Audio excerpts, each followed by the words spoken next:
তৃতীয় দফায় ভোটার উপস্থিতি বাড়বে নাকি প্রথম দুই দফার মতোই হার কম হবে, এমন নানা প্রশ্ন নিয়েই শুরু হয় ভারতের লোকসভা নির্বাচনের তৃতীয় দফার ভোট গ্রহণ। এ দফায় ভারত জুড়ে ভোট চলছে 10টি রাজ্য ও একটি কেন্দ্রশাসিত অঞ্চলের 93টি আসনে।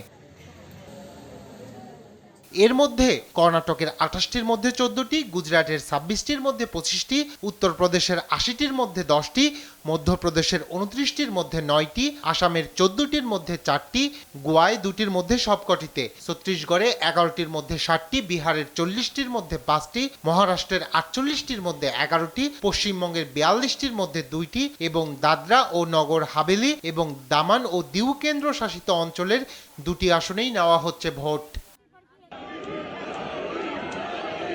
ভোট শুরুর পরপরই নিজ আসন আহমেদাবাদে ভোট দেন প্রধানমন্ত্রী নরেন্দ্র মোদী। একই বুথে ভোট দিয়েছেন কেন্দ্রীয় স্বরাষ্ট্রমন্ত্রী অমিত শাহ।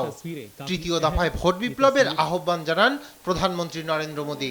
দেশবাসীকে গণতন্ত্রের উৎসবে সামিল হওয়ার ডাক দেন তিনি।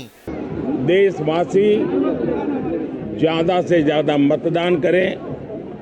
তৃতীয় দফায় যে 10টি রাজ্যে ভোট হচ্ছে তাতে কর্ণাটক ও পশ্চিমবঙ্গ ছাড়া বাকি 8টি রাজ্যেই ক্ষমতায় রয়েছে বিজেপি। ফলে এসব রাজ্যে ভালো ফল ধরে রাখতে মরিয়া হিন্দুত্ববাদী দলটি।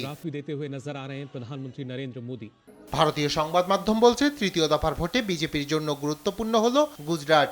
এই রাজ্যের 26টি আসনের মধ্যে 25টিতেই চলছে ভোট গ্রহণ।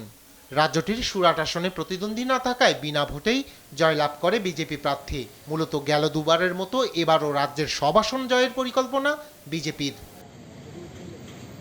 বিশ্লেষকদের মতে কংগ্রেস সহ বিরোধীরা যদি প্রথম দুটি পর্বের মতো তৃতীয় দফায়ও শাসক দলের বিরুদ্ধে লড়াই করতে পারেন, সেক্ষেত্রে বিজেপির পক্ষে ক্ষমতা ধরে রাখা কঠিন হয়ে পড়তে পারে। রায়হান কবির শুভ্র, নিউজ ডেস্ক, দেশ টিভি।